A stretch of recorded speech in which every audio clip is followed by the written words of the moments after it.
Welcome everyone to Daf Yomi, 1 week at a time. This is Masechet Zevachim, and today is our 11th class, and we are going to be reviewing Daf 74 through Daf 80.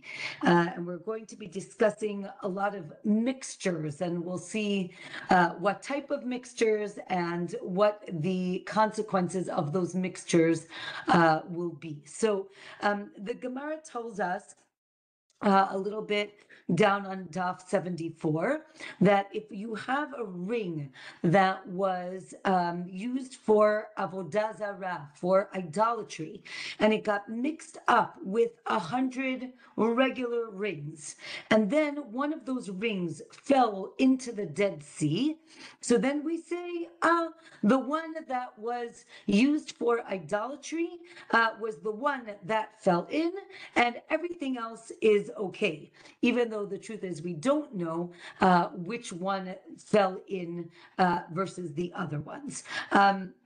However, we do not say the same thing with animals. Now, if you remember, last week we learned the Mishnah that if animals get mixed up, depending on if they're for sanctified, for a sacrifice, then it's one rule. If they have a blemish, it's another rule. If they are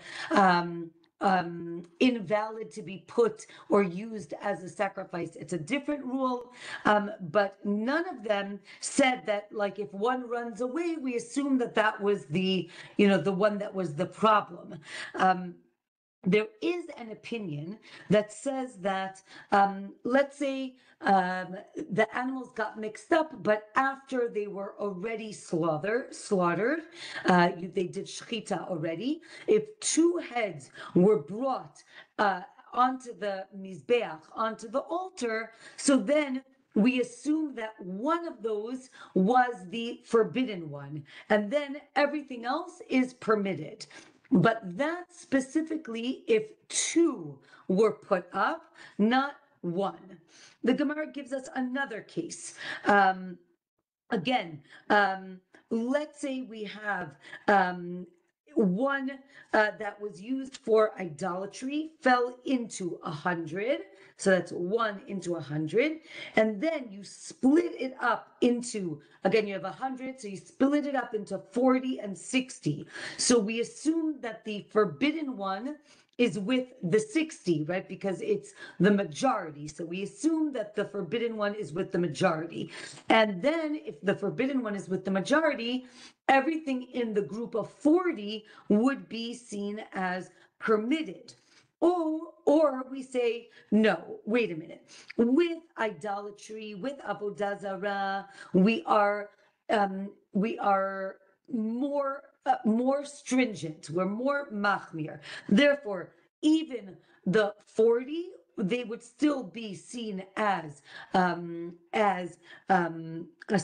as not permitted, and therefore you couldn't use it. And therefore we say, okay, that's different for idolatry, right? Again, we're going to say, we have the concept of safek, right? Safek means a doubt. We don't know what is in this group, right? If I take one out, what is it? Is it the permitted one or the prohibited one? Now, when we separate the groups again, that's what we would call sveka, meaning a doubt on top of a doubt, right? Because we had a mixture. One of them is forbidden. Now I have two mixtures. I don't know where it is, right? It's either in one or the other. So that's called a double doubt. Maybe I would say, okay, everything is still forbidden because it's idolatry, and that is very severe.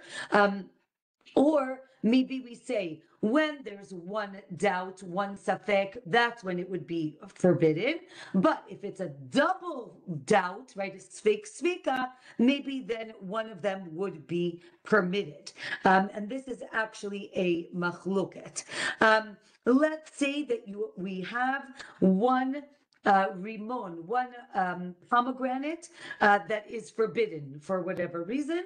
It's forbidden and you can't eat it. And it fell into 10,000 rimonim.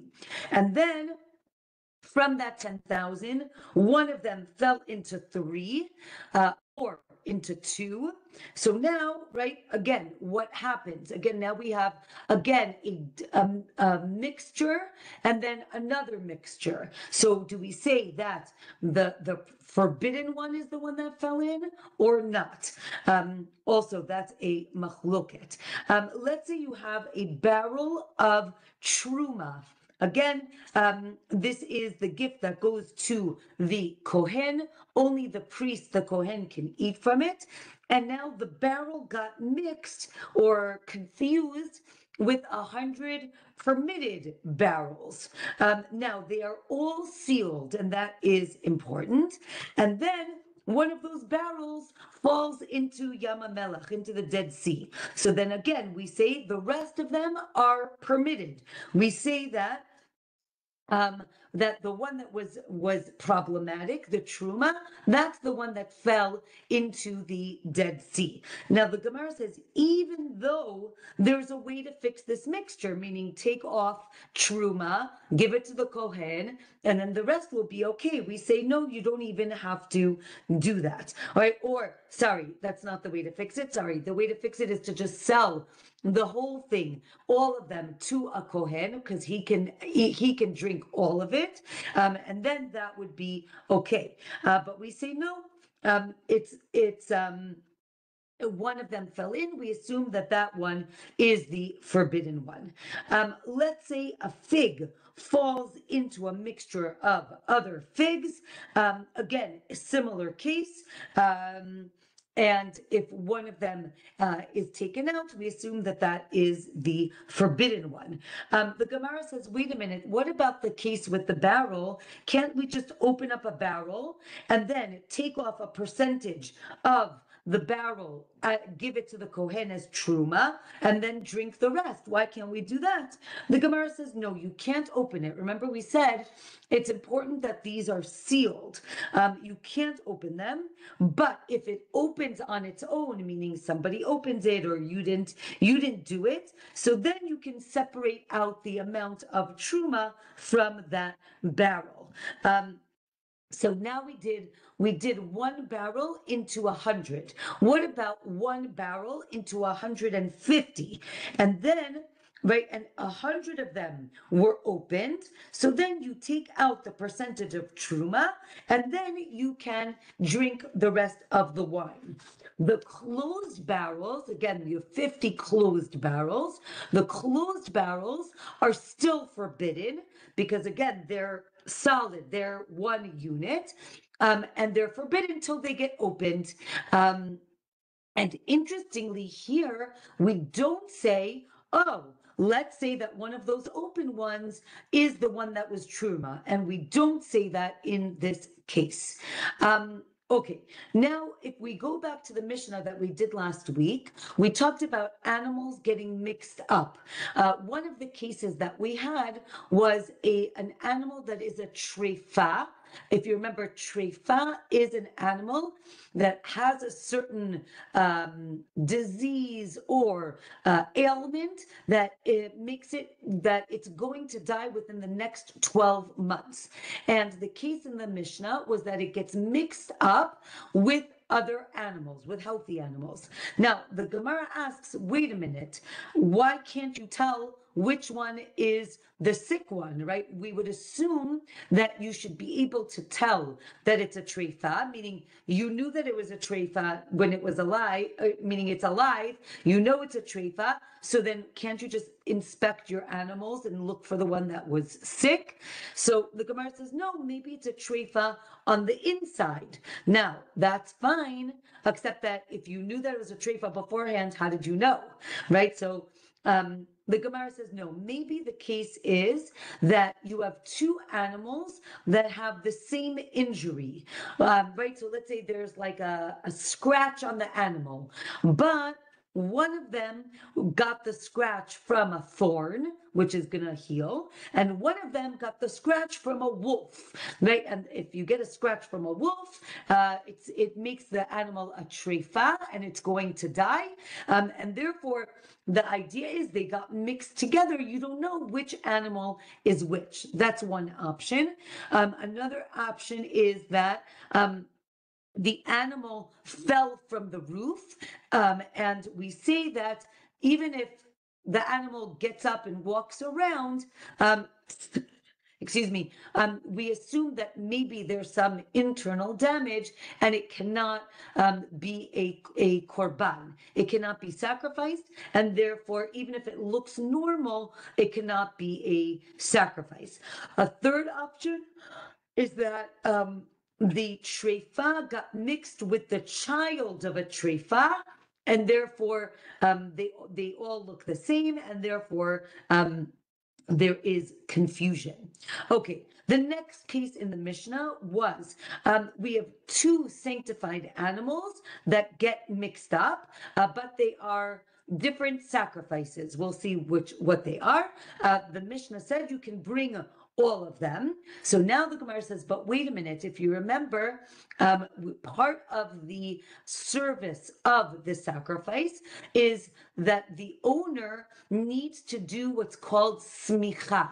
Smicha literally means, right, to cover, but it means like to lean on the animal. The owner of the animal leans on the animal before it is slaughtered, in order to, the idea really is that you're transferring your sin, your guilt, a part of you kind of is transferred to the animal, and then the animal becomes the sacrifice. So the Gemara says, wait a minute, if these animals get mixed up, how can you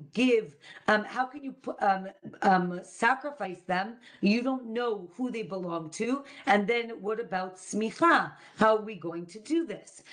So the Gemara explains, it must be, the case is that these are sacrifices that belong to women, and women are not obligated to do smicha.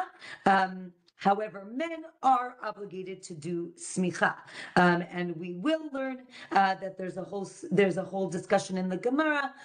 What does it mean that they're not obligated? Can they do smicha?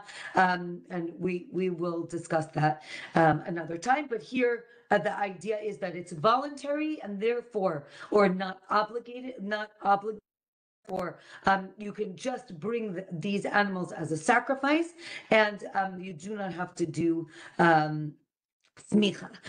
The other option on Daf 75 is that the next case is a personal sacrifice gets mixed up with another personal sacrifice, or a personal sacrifice with a communal sacrifice. If these got mixed up while the animals were still alive, so then you can continue with the process, and then you put the blood of each one of the animals on the four sides of the mizbeach, of the altar, and then that would be valid. And even if you only put one application on the altar, on the mizbeach, that would also be okay. If they got mixed up after the animals were slaughtered, so then he puts the blood of all the animals, meaning you mix them together, and then you put it on the mizbeach. Okay, sorry, 1 second.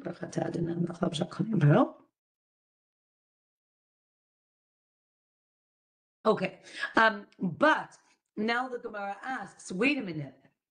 If we just said that if it's the korbanot of men, how could they do that? Because they all need to do smicha. So the Gemara says, so how can we do this if we say that it's permitted? So the Gemara says, no, actually, what is the case? The case is that it's not that the blood got mixed together, which we're actually going to talk about at the end of today's class, but it's that the the blood was of each animal was put in a cup, and then the cups were confused, meaning mixed up, not mixed together, but mixed up. You don't know which which blood was for which sacrifice. And therefore you put the blood from each one of the cups onto the mizbeach, and you do 4 applications, and that would be okay.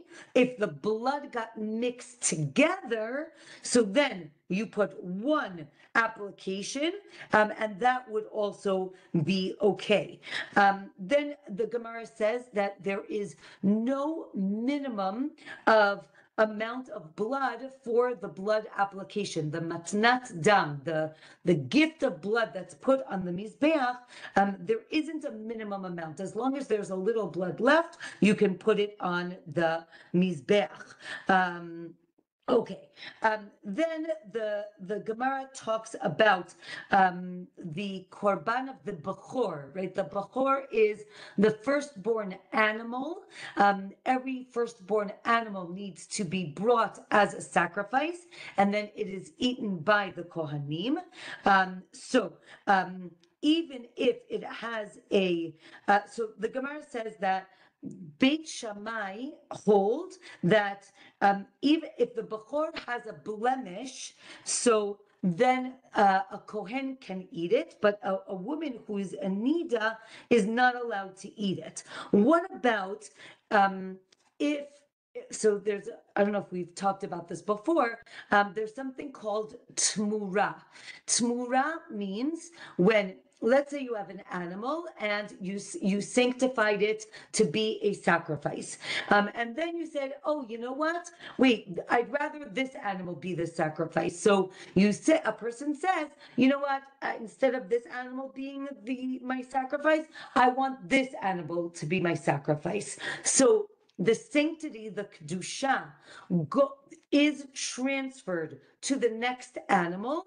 However, it does not leave the original animal. So instead of, and we know that we have spoken about this before, that with sanctity, with hekdesh, you can redeem things, right? So let's say you have food and it is maaser, and you want to redeem it. You can put its value onto, or its sanctity onto a coin. The coin becomes sanctified. The food becomes chulin, becomes mundane. You can eat it. You can transfer, and the sanctity leaves. With korbanot, the Torah tells us that you can transfer, or you can add to the sanctity by making another animal sanctified. However, it does not leave the original animal. So the second animal is called tmura, right? It's like almost like a what's the word, like you try to exchange it, but it's not, it worked but it doesn't work. So what, and the Gemara, I mean, there's a whole masechet called tmura, which we'll deal when we get there, but there are many discussions on what is the actual sanctity of this new animal, right? Is it exactly the same as the first animal? Is it less? So that is a whole conversation. But the question is, let's say I have this bechor, right? Going back to the bechor, and it has a blemish, and I transferred its sanctity to another animal. What's the law of that animal? So we see that it is sanctified just like a bechor. And it has the same sanctity as the original animal, meaning the original animal before it had a blemish. Okay, remember we said that there are 2 sacrifices that cannot get confused, and that was the asham and the chatat. The Gemara says, why is it that they can't get confused? Because one is male and one is female. Therefore, it is very easy to tell the difference between those 2 animals. What about an asham and the goat of the nasi, of the leader? That is also a chatat. The Gemara says, well, maybe those can get mixed up because they're both male. The Gemara says, no, what are you talking about? Not what are you talking about, but no, because the asham is a sheep, and the seir nasi, which is a sin offering, is a goat. And we know that one can tell the difference between a sheep and a goat, right? One has wool and one has hair. The same thing with a Pesach and an Asham, even though they are the same animal, they are different ages. So the Pesach is 1 year and Asham is 2 years. Personally, I could probably not tell the difference between that age difference, but I imagine that people can tell the difference, and therefore they cannot get mixed up either. Okay, next Mishnah. On Daf 75. We have an asham that gets mixed up with a shlamim. Again, these are animals that get mixed up. They are two separate sacrifices. One is a guilt offering and one is a peace offering. So what do? We confuse that we don't know which animal is which. So you're going to slaughter both of them in the north because the asham is supposed to be in the north. The shlamim does not need north, but we are going to act as this, with the stringency of both. So you slaughter it in the north, like the asham. You eat it like the asham, meaning a shorter amount of time, a day and a night. So then the Gemara says, the Mishnah says, wait a minute, but you're making a sacrifice become invalid earlier. The shlamim has more time. And now you're saying that if you don't finish it in a shorter amount of time, you have to burn it. That seems not okay. The Gemara says, okay, you're right. So wait till you don't slaughter the animals, wait till they both get a blemish, you sell them, and you buy new sacrifices. Okay, next case in the Mishnah, pieces of the sacrifice get mixed up with again, two different types of sacrifices. One is the more stringent, kodshe kachim. One is more lenient, kodshe kalim.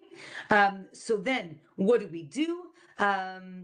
So we say that you eat it like the more stringent one, right? Again, we limit the time that they can be eaten. Okay, so now the Gemara explains that we have this concept that we don't want to limit certain things and make them forbidden before they actually need to be forbidden. The case that the Gemara brings is Shemitah, right? If you remember, on the 7th year, on a Shemitah year, the produce is sanctified. Now, let's say you have produce that was Shemitah, and now you transfer the sanctity onto money.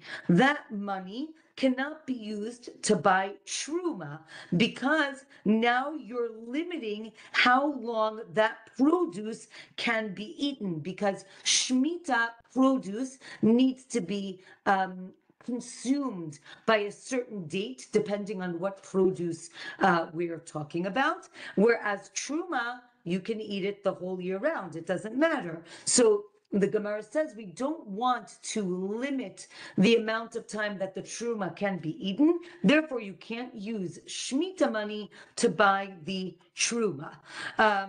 Okay, so the Gemara on Daf 76 says that maybe we're talking about what's called, right, bidi eved, right? Afterwards, if this happened, it's okay. Again, our case in the Mishnah is things got mixed up. You didn't do it on purpose, and therefore it's okay. Bidi eved, meaning in retrospect, now that this is the case, as opposed to lechatchila, right? Lechatchila means, right, a priori, right? In the beginning, I don't want to set out to do this, but if this is the case, so then it would be okay. The Gemara brings more cases of, again, like limiting certain produce, right? You can put truma spices into sanctified food. It shows that actually you can limit it lichatchila, meaning you can from the beginning already put it in. The Gemara says you can't cook shmita in truma oil, again, because you're limiting, or maybe you can, maybe this is only dirabanan, and therefore you cannot learn one from the other. Okay, the Gemara says, but wait a minute, with the asham and the shlamim, the case from our Mishnah, you can fix it, because as we said, you can wait till it gets a blemish, and then you can sell it. But with shmita, you can't fix it. Once it's shmita, right? Similar to the pieces of meat. Okay, so the Gemara says, okay, so that's that case. Next case is we have a person who has tsarat, who has leprosy, but we're not sure if it really is leprosy, right? It's called safek mitzora. He is a leper in doubt. We're not exactly sure if it was leprosy. And on the 8th day, he needs to bring a sacrifice if it was leprosy. But if it's not, if it wasn't sarat, he doesn't bring a sacrifice. So what should he do? So the Gemara says, you know what? He should bring the sacrifice and the oil that comes with it. And then you say, the person says, if I'm a mitzorah, okay, so this is my sacrifice. And if not, so then it's a voluntary sacrifice. I'm just bringing it and I'm volunteering it. So it shows that actually you can do this lichatchila. The Gemara says, wait a minute, this case is different because we need to basically fix the person. The person might have had sarat and they can't continue with their life without bringing, they can continue their life, but it's complicated. We want that person to come back to the community. Therefore, we say, because of that, you can bring this sacrifice, even though we're not sure if it really is your sacrifice. From here, there is a discussion about the oil that he brings. And we say, again, what does this sacrifice look like if it's done out of doubt? And the Gemara says that you can bring a sacrifice even if there's a doubt, because either it counts as a sacrifice or it's voluntary, or we can say that we see it as like it's like wood that's burning on the fire, meaning like it's bonus and it doesn't take away, and you could bring it if you want to. And the Gemara says again, to remedy a person, you can donate oil, and therefore that would be permissible. Okay, Daf 77, the Mishnah tells us that the limbs of a sin offering, of a chatat, got mixed up with the limbs of an olah, of a burnt offering. So what should we do? You should burn all of those limbs. And then now, again, you have some limbs that are chatat, the sin offering. What do you do about that? We say that we look at those limbs as wood, right? They're like fuel to the fire. Or no, right? You wait overnight till all the limbs become unusable, forbidden to be put on the mizbeach, and then they can't use, and then you can't use them, and you take them outside of the Beit HaMikdash, and you burn them outside. It's called in the Beit HaSrifa. Okay, so now the Gemara says you can put things on the altar that don't really belong, right? And we say it's like wood, right? They're just adding to the fire of the mizbeach. Or we say, no,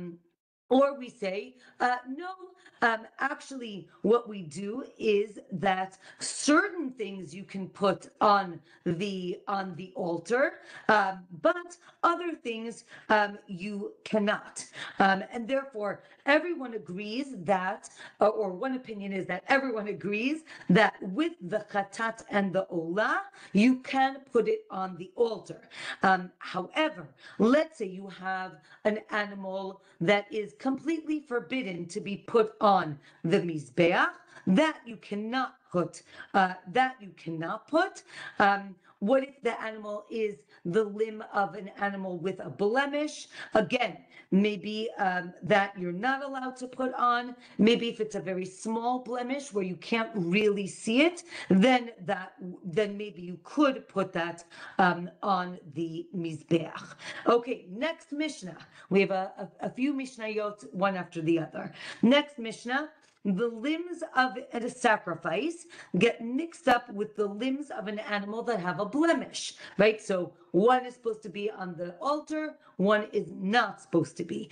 If one head was put on the mizbeach, so then we assume that one was the forbidden one, and then you can put the rest onto the mizbeach. Or if most of them were put on the mizbeach, so then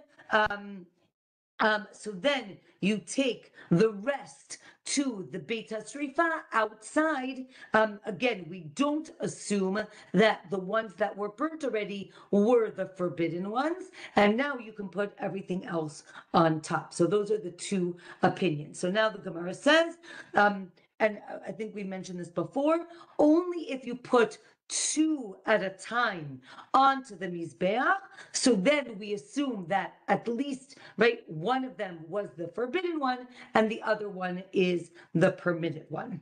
Okay, next Mishnah on the bottom of 77. So we did living animals that got mixed up. We did animal parts that got mixed up. Now we're going to talk about the blood of the animal got mixed up, right? Because that is what has to go onto the mizbeach, and therefore it's very important, right? So the blood of one sacrifice got mixed with water. If it looks like blood, so then it's valid and you can put it on the mizbeach. Let's say blood got mixed with red wine. Now we have a problem because red wine and blood look the same. So then we have a concept of ro'in, which literally means like we look. But we say, let's say the red wine was water. If it got mixed with the blood and it would still look like blood, so then it would be valid. Again, even though what got mixed up was red wine, we look at it as if it was water and then try to determine the amount of each and if it is valid. Blood of a sacrifice got mixed with blood of something that is not a sacrifice, chulin, right? Regular mundane blood, or the blood of a chaya, of a wild animal, which we don't use for a sacrifice. So again, ro'in, right? We say, if this blood was actually water, would it still look like blood? And if so, then it would be valid. Or on the top of Daf 78, there's a concept or an opinion that says blood can't nullify blood. So even if a lot of other blood got mixed in with our sacrifice's blood, it doesn't matter the amount, the sacrificial blood is still there, and that can be put on the mizbeach. blood of a sacrifice plus blood that is invalid, meaning that you cannot put on the mizbeach. What do you do with that mixture? So that is, you spill it into the amah, basically what we would call down the drain. Right, there was like a drain, it's called the amah, in the Beit HaMikdash, so you spill it there. Let's say, next case, blood of a korban, blood of a sacrifice with blood. Remember, it's called dam hatamtzit. Tamtzit is the extra blood that comes out after what we call the dam hanefesh. When you sacrifice an animal, when you slaughter an animal, the blood that kind of pours out or spurts out is called dam hanefesh, right? The soul's blood. That is what needs to go onto the mizbeach. But like the blood at the end, that maybe you have to squeeze it out or whatever is like left over, that does not get put on the mizbeach. So let's say that blood got mixed in with the correct blood. So one opinion is you spill it out. Another opinion is that it is still valid. And if you put it onto the mizbeach, it would still be valid. Okay, that was the Mishnah. So now let's go to the Gemara. So again, the Gemara is going to talk about our first case with blood and water.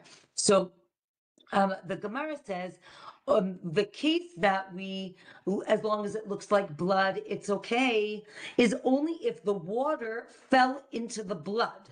But if the blood fell into the water, then it would not be valid, because each drop of blood that falls into the water becomes nullified, batel, in the water, and therefore it would all be invalid, even if it looks like blood at the end, because as it was pouring in, it became, right, water, water, water, water. And then even if it at this point looks like blood, it still has the laws of water. Now, the Gemara says, but okay, that's one case. But if, let's say that is the case for a different law that has nothing to do with the Beit HaMikdash, it actually has to do with slaughtering to eat, right? The blood of a chaya, of a bird, a bird or a wild animal. If you slaughter these animals outside, if you slaughter them, you need to cover the blood with dirt. This is called kisui hadam, which literally means to cover the blood. Now, the Gemara tells us that even if it gets mixed up with water and it doesn't look like blood anymore, it never becomes nullified, and you always need to cover it, because the statement is, I'll say it in Hebrew and then explain, right? Ein dichui bidvar mitzvah. You cannot push away something that is a mitzvah, meaning if you needed to do a mitzvah, meaning cover the blood, and then you poured water over it, and you could say, oh, but now it's not blood anymore. We say, no, there's still blood somewhere, and therefore because I have a mitzvah to cover it,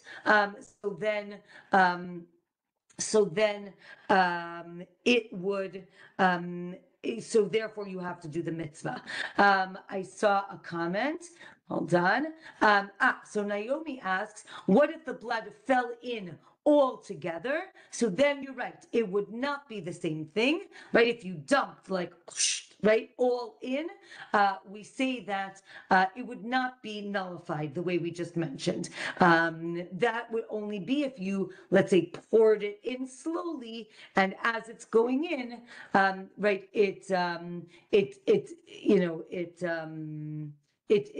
dissolves, right? So you can see that when you pour something into water, right? You see how it dissolves. If you dump the whole thing in, it would look very different. So yeah, excellent question. Okay. Okay.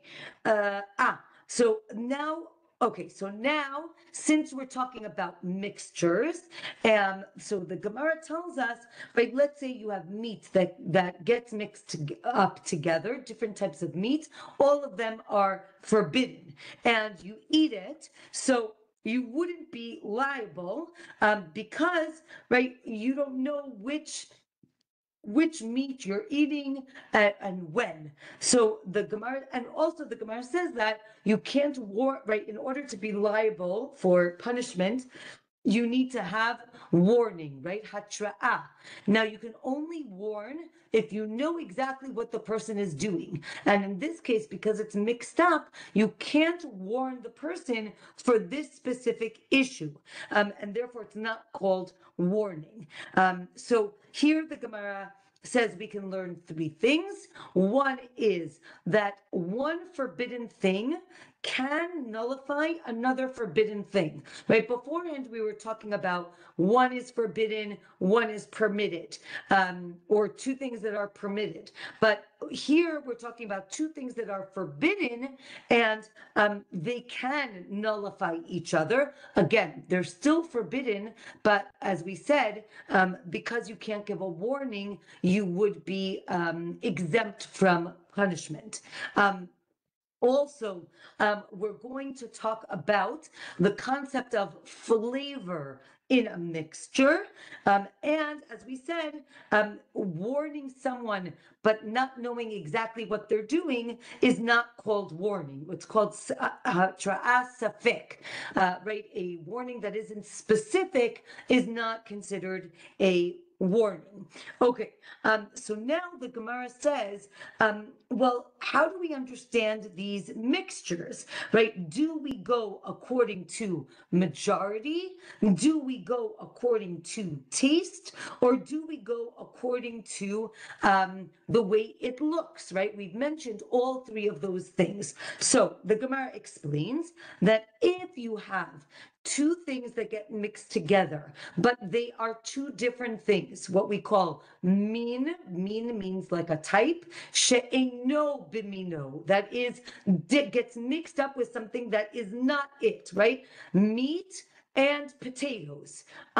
It's very clear that there's meat and potatoes. It's two different things. So when we have two different things that get mixed together and one of them is forbidden, we go according to the taste, right? What does it taste like? So if I, right, again, if I, let's say I mix it all together, I have to see, can I taste, right? Let's say I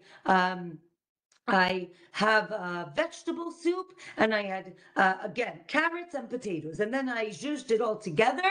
So if I eat it and I taste carrot and the carrot was the problematic thing, so then it would be forbidden, even if it's not the majority of the soup, right, of the mixture. Even if it's not the majority, if it gives flavor and it is forbidden, so then the whole mixture becomes forbidden. However, if I have min bimino, things that are the same, right? This carrot was forbidden and this carrot was permitted. And now I have carrot soup. Obviously, it tastes like carrots. But so what do? I go according to rov. If the majority of the carrots in my soup were permitted, so then the soup is permitted. If not, then not. Again, it depends what we're talking about, what type of mixture, right? We have the concept in kashrut, what's called batel b'shishim, right? If it's under a 60th, then it becomes nullified. And if it isn't, so then it isn't, right? So again, I don't want to make a general statement. It depends what type of mixtures we're talking about. But here we're talking about, again, majority and taste. And then we have the concept of ro'in. We look. When is that the case? When we're talking about liquids that look different, right? Like we had our case in the Mishnah, blood, water, wine, right? So the question is, when do we say ro'in, right? So we said that when we have remember we said blood and red wine. So then we're going to say, let's switch, like theoretically, switch the red wine for water and then see what that would look like. And therefore, that's how we determine what would be permitted and what would be forbidden. And then Daf 79 tells us again, that when it's about appearance, again, we follow the appearance, and then that would be important. Let's do the Mishnah on Daf 79. The blood, again, now we're still with blood, the blood of an animal that's supposed to be a sacrifice gets mixed up with the blood of an animal that has a blemish, which is not a sacrifice. So then you have to spill out all that blood. If it's a cup of that blood that got mixed up with a nut, not mixed together, mixed up, we don't know which one is which. So then, if one of the sacrifices was supposed to be put on the altar, so then we can put right one, like the blood of both of them on the altar, or we say no, you spill it all out because I don't know which one was which. Let's say the blood of a sacrifice that needed, remember, hold on, let me take a step back. If you remember, we said that different sacrifices, the blood is put either on the upper part of the mizbeh of the altar, the mizbeach, and some sacrifices, the blood is put on the lower part of the mizbeach. If you remember, there was a red line that went around the mizbeach, around the altar, and that marked upper and lower. Certain sacrifices are put above, certain sacrifices are put below. Let's say the blood of two different sacrifices are mixed together. So now, the blood of the one from that's supposed to be on the lower part was mixed with blood that's supposed to be on the upper part. So the Gemara says, you put some blood from that cup on top, and then you put it below, and then we assume, right, the blood that was not supposed to be there, we just say it's like water, and the blood that was not supposed to be there, we say is like water, but we assume that a little bit of the right blood went to the wrong place. Or another opinion is, no, you spill out all the blood because it does not, we don't know which blood is going where. Daf 80 says, let's say you have the blood of a sacrifice that needed one blood application onto the mizbeach, gets mixed with another sacrifice that also needs one. So you put one blood application on the mizbeach, and then it's fine. Let's say 4 with 4, again, 4 blood applications. So you do it 4, you put 4 on it. Let's say 4 got mixed up with 1, so then you put 4, or you put 1. What's the reason? So we know that, or I'll remind you, that we have 2 prohibitions. One is called Bal Tigra, which is you do not want to lessen a mitzvah, and one is Bal Tosif. We're not allowed to add a mitzvah. What does that mean? We see it with lulav and etrog, right? There are 4 minim, 4 species. You are not allowed to add a 5th. Even though you really love daisies, you can't add a daisy to your lulav, even if you think it looks pretty. That's called Bal Tosif. You're also not allowed to take away. You're like, I don't really like that hadas. I'm taking it away. No, it says 4, it means 4. So now the Gemara says, right, if I have 4 that got mixed with 1, now if I put 1 application, so this one only got 1, so I'm limiting how much was put on the mizbeach. If I put 4, I'm adding to this one because now this one got put on 4 times, which it was only supposed to be 1. So the Gemara says, right, there are two different opinions. You put 4 or you put 1. Interestingly, nobody says 2 or 3, but it's either all or, but not nothing, but the maximum or the minimum, right? So one opinion is put 1, because I'd rather not do something than put 4. Right, each time you're putting another one, you're doing another action. So the Gemara explains, right, that Rabbi Elazar says that you can put the blood of 1 cup with the blood only with another cup, meaning you have to do it together. You have to apply 2 cups at once, which we saw before with putting up 2 limbs at once, meaning the idea is I want to put more up at the same time so that we can assume that the forbidden thing is also coming with a permitted thing. So the Gemara talks about, again, let's say you placed the mixture, the mixture is blood that's supposed to go on top with something that's supposed to go, with blood that's supposed to go on the bottom. We said you put it on top and it does count. And here the Gemara talks about something called bila. Bila means to mix or blend. And the question is, and I think it's interesting if we have any chemists here, right? When you mix 2 liquids together, so let's say I pour out a drop. Does that drop have a little bit of this and a little bit of that? Or is it, well, I poured out a drop, maybe it was the drop of the one that's supposed to go above, and maybe it was a drop of the one below, right? And it's a machloket in the Gemara. If I see that, when I mix these 2 liquids, do they mix, right? And therefore, do I say that when I take out a little bit, it's blended?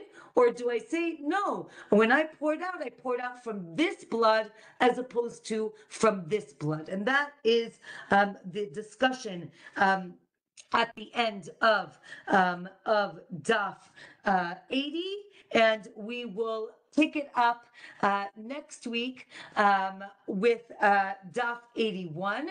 I do have to say that next week I'm traveling, so the class is going to be on Sunday at 9:15. So Israel time, 2:15 Eastern Standard Time.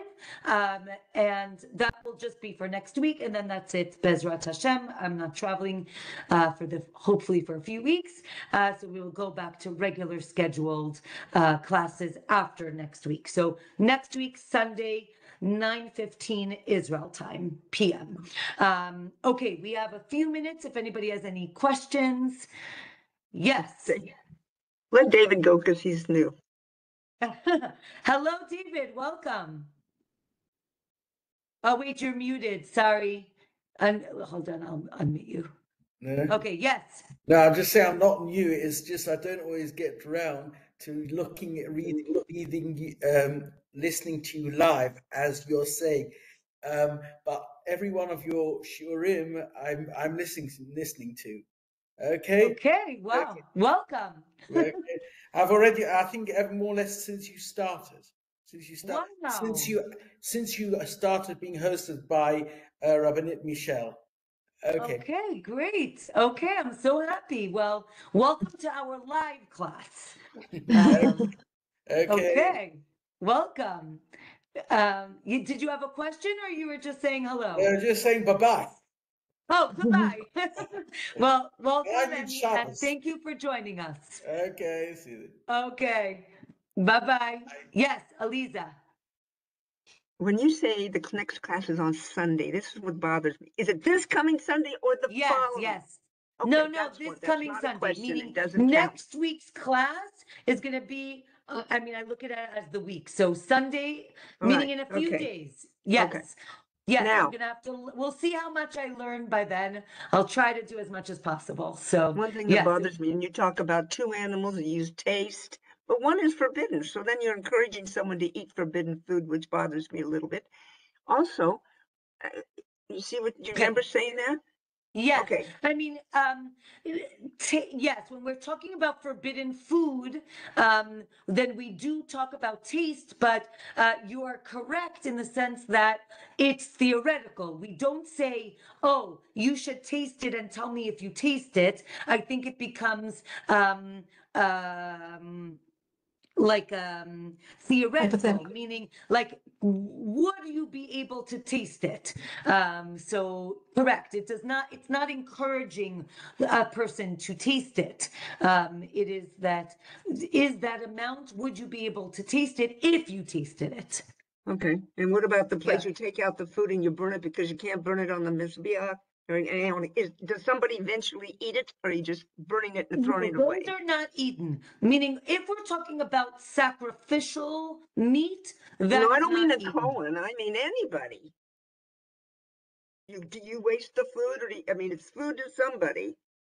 It's a sacrifice and it is invalid, so it gets burnt. Nobody eats it. Okay. It is forbidden.